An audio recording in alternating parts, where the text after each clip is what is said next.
Selamat sejahtera kepada pesyarah kami, Dr. Muhammad Noor Hidayat.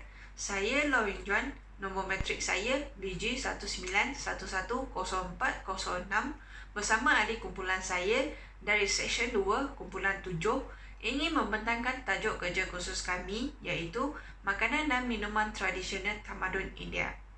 Jadi, apakah maksud dengan tamadun?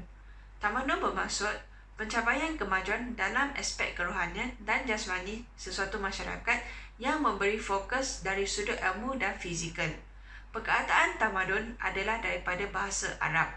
Ia berasal daripada kalimah madanah iaitu kata kerja merujuk kepada perbuatan membuka bandar atau kota serta perbuatan memperhalus budi pekerti. Daripada perkataan ini diterbitkan perkataan madani yang merujuk kepada sifat sesuatu yang berkaitan dengan pembangunan perbandaran serta kehalusan budi pekerti yang terpuji. Seterusnya, tamadun India. Tamadun India bermula di benua India dan berpusat di lembah Sungai Indus. Ia merupakan tamadun yang tertua di dunia. Perkembangan meliputi aspek agama dan falsafah, seni dan budaya. Pada amnya, masyarakat India boleh dibahagikan kepada dua golongan besar berdasarkan kepada keluarga bahasa iaitu orang Indur-Arya dan orang Dravidia. Dari segi demografi, orang Indur-Arya menetap di kawasan utara India manakala orang Dravidia menetap di kawasan selatan India. Makanan bermaksud segala benda atau sesuatu yang boleh dimakan, manakala tradisional merupakan sesuatu kebiasaan yang turun-temurun. Makanan dan minuman tradisional ini sering dimakan oleh masyarakat tertentu dengan cita rasa khas dan mengandungi bahan-bahan yang bervitamin tinggi. Oleh itu, tamadun India telah mempengaruhi tamadun lain di Malaysia dari segi makanan dan minuman. Antaranya adalah thosai, nasi daun pisang, tandai dan lain-lain. Sejahtera, nama saya Dini Syuri, anak perempuan Khalid Chilvan, nombor matrik BG19110169, dan dalam video ini saya akan menerangkan makanan tradisional selatan India dan saya memilih thosai. Thosai merupakan sejenis makanan tradisional yang diamalkan secara turun-temurun di selatan India dan juga dikenali sebagai dosa di luar dari Malaysia, tetapi nama asalnya merupakan thosai.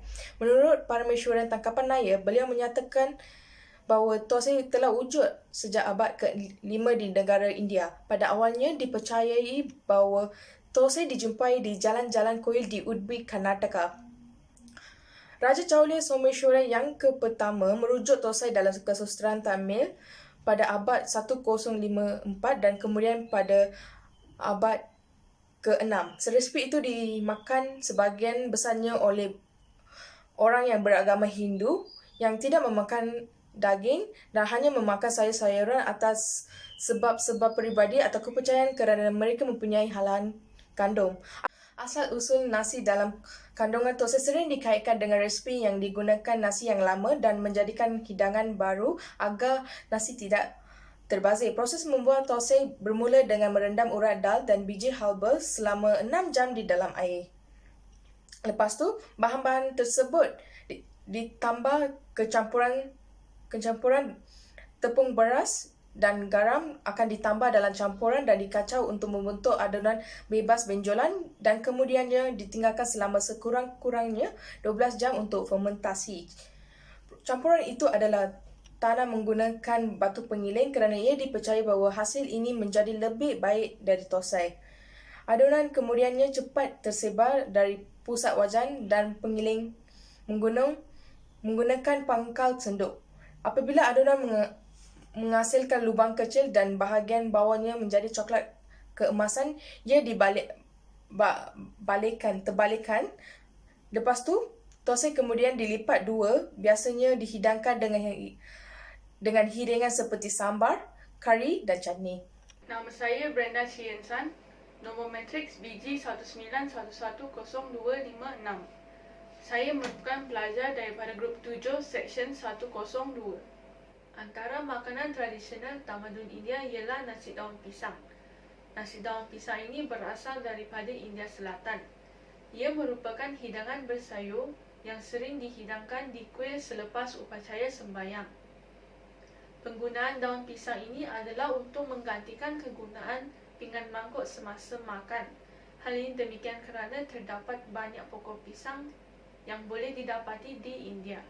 Seseorang yang ingin mencuba nasi daun pisang perlulah mematuhi beberapa etika. Antara etika yang perlu dipatuhi ialah makan dengan menggunakan tangan kanan serta melipat daun pisang selepas makan sebagai tanda anda telah selesai makan.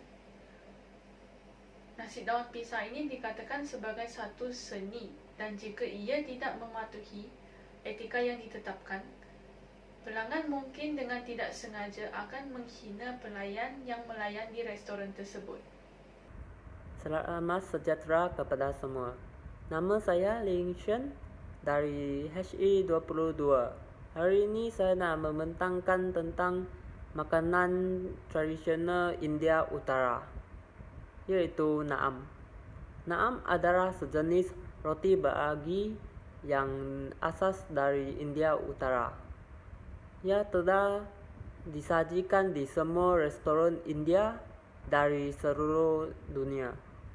Naam diperkenalkan pertama kali pada abad ke-13 oleh seorang pensyair dan pemuzik bernama Amir Khusro.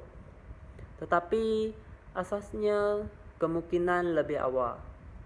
Naam secara tradisional dibakar dalam oven tanaria yang disebut tandoori dan dikuasakan dengan arang atau kayu api. Umumnya diperbuat daripada tepung, ragi, gula, minyak atau mentega dan sebagainya. Naam biasanya dimakan dan diisi bersama pelbagai makanan dan rempah seperti kari, sup, panggang, nigara, biji wijen dan perasa ros. Seterusnya adalah minuman tradisional India Utara, iaitu tandai. Tandai juga dikenali sebagai sadai ataupun bangki tandai. Tandai adalah minuman India Utara yang manis dan disiapkan dengan campuran kacang almond, biji adas, lada, saffron, susu, gula dan sebagainya. Tandai sering dikaitkan dengan festival Mahashivratri dan Holi atau Hola Mahalla. Dan tandai telah menjadi budaya perayaan Holi. Pertama kali digunakan di India sekitar tahun 1000 SM untuk dipersembahkan kepada Dewa Siwa. Tandai dipercayai dapat merawat penyakit yang berkaitan dengan panas badan yang berlebihan. Gambar di atas menunjukkan makanan tradisi India yang dikenali sebagai vadai. Sejenis makanan yang dikenalkan oleh orang India Selatan. Makanan ini adalah dikategorikan sebagai makanan ringan goreng yang sedap dari India. Cara penyediaan vadai boleh dibuat dari kekacang, sagu atau kentang. Kekacang yang biasa digunakan termasuk kacang merpati, kacang buncis, garam hitam dan garam hijau. Sayur-sayuran dan bahan-bahan lain ditambahkan untuk meningkatkan rasa dan pemakanan. Penyajian bagi vadai ini bermula dengan merendamkan kekacang iaitu dal dengan air dan kemudian digiling ke adunan. Adunan kemudian dibumbui dengan bahan-bahan lain seperti biji jintan, bawang, daun kari atau cara lain ialah boleh ditumis sebelumnya. Garam, cili atau biji lada hitam. Selalunya halia dan baking soda ditambahkan ke bumbu di kedai-kedai untuk meningkatkan tekstur halus dan meningkatkan penyampaian untuk kumpulan besar. Campuran kemudian dibentuk dan digoreng menghasilkan vadai yang kulit yang renyah dan pusat gebu. Seterusnya, cara hidangan. Vadai sering dimakan sebagai makanan ringan atau sebagai makanan tambahan kepada hidangan lain. Di restoran, mereka boleh dipesan sebagai item ala carte tetapi bukan hidangan utama. Semua, saya Abilash Nigauzawin. Hari ini, saya ingin membentangkan tentang makanan-makanan dan minuman-minuman yang terdapat dalam tamadun India. Makanan yang saya pilih hari ini ialah vadai. Menu vadai merupakan salah satu makanan yang terkenal di India.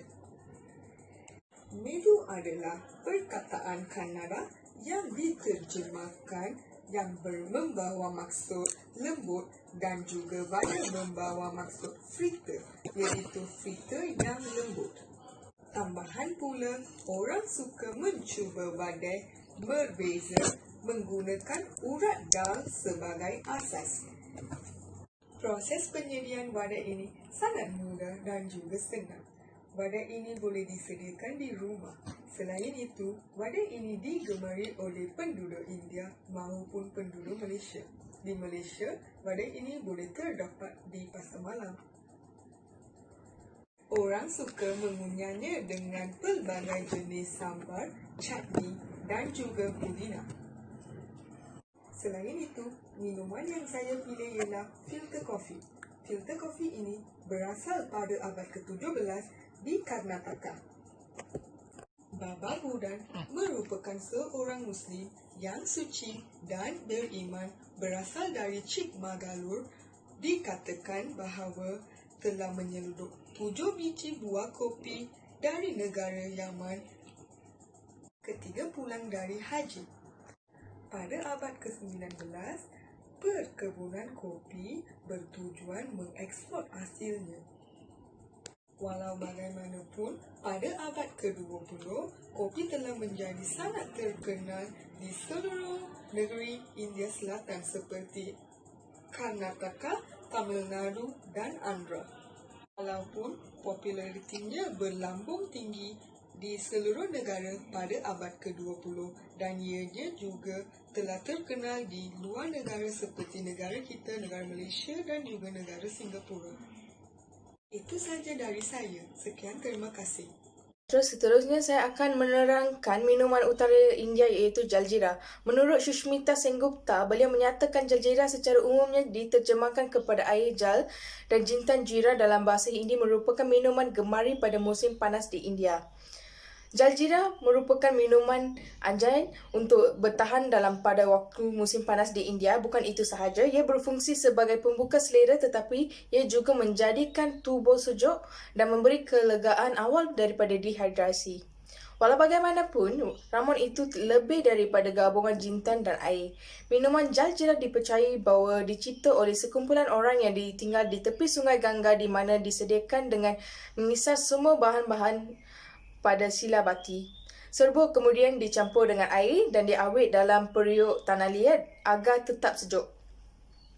Minuman India Utara ini boleh disediakan dengan mencampurkan jintan, asam jawa, pudina, daun ketumbar, bundi, masala dan garam dengan air sejuk. Dengan iklim yang beragam dan melampau seperti di India, rakyat memerlukan pelbagai pilihan untuk mengekalkan dahaga mereka dengan sempurna. Saya akan menerangkan satu jenis minuman tradisional yang dikenali sebagai masala chai. Saya akan menerangkan satu jenis minuman tradisional tamadun India yang dikenali sebagai masala chai. Masala chai ini juga dikenali sebagai chai tea. Ia merupakan minuman yang berperisa teh yang dibuat melalui penyeduhan teh dan kemudian dicampurkan dengan rempah dan herba India yang aromatik. Minuman ini berasal daripada benua kecil India. Minuman ini dianggap sebagai satu jenis minuman popular di seluruh dunia sehingga kepopuleran minuman ini telah mengalahkan kepopuleran minuman kopi yang terdapat di Amerika.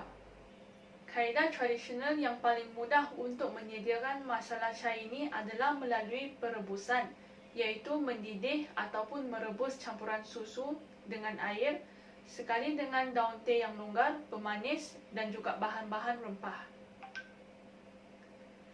Masala chai ini juga membawakan banyak manfaat dari segi kesihatan, antaranya ialah mengurangkan keradangan, membantu dalam meningkatkan kekebalan seseorang dan juga membantu dalam mencegah kanser. Manisan tradisional kaum India. Manisan dari benua kecil India adalah gula-gula dan pencuci mulut. Tebu merupakan salah satu hasil tanaman utama di India yang digunakan untuk menyediakan manisan. Tebu telah ditanam di benua kecil India selama ribuan tahun dan seni penapisan gula diciptakan di sana 8,000 tahun yang lalu oleh tamadun lembah Indus. Sepanjang sejarahnya yang panjang, masakan dari benua India telah mengembangkan pelbagai jenis gula-gula. Ada yang mendakwa tidak ada wilayah lain di dunia di mana gula-gula sangat beragam, begitu banyak atau dilaporkan dengan makna seperti benua kecil India. Di benua India, manisan ini disebut dengan pelbagai nama. Salah satu nama yang biasa adalah mitai. Manisan disediakan dengan gula dan pelbagai jenis bahan seperti tepung, susu, susu pekat, makanan fermentasi, sayur-sayuran akar, biji mentah dan panggang buah-buahan bermusim, pasta buah dan buah-buahan kering.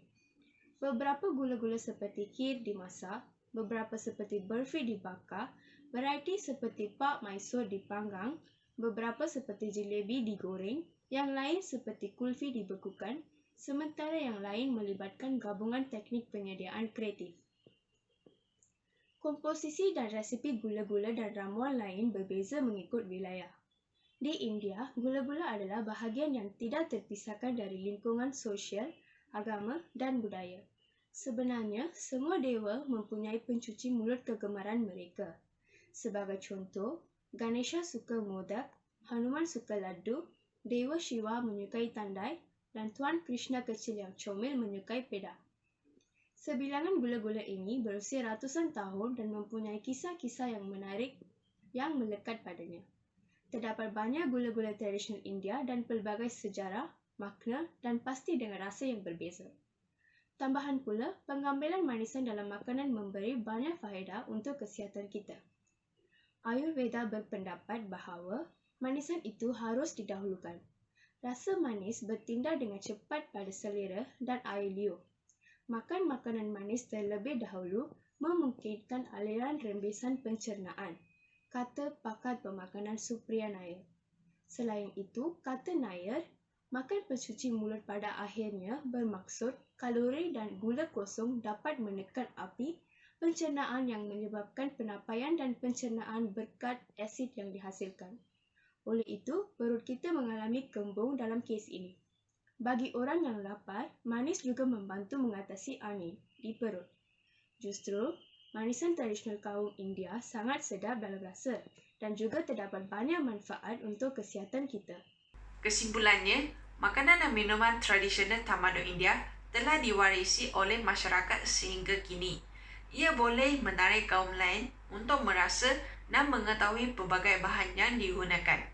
Masyarakat India dikatakan bertamadun kerana telah berjaya meluaskan pengaruhnya ke tanah Melayu. Setiap tamadun bukan sahaja mempunyai ciri-ciri tersendiri untuk membentuk jati diri dan identiti sesuatu tamadun, malah juga melambangkan budaya, agama dan bangsa. Oleh itu, generasi yang akan datang dapat mempelajari cara penyediaan makanan dan minuman tradisional tamadun India. Akhirnya, mereka dapat menikmati keenakan makanan tradisional etnik sendiri. Itu sahaja daripada kumpulan kami. Terima kasih.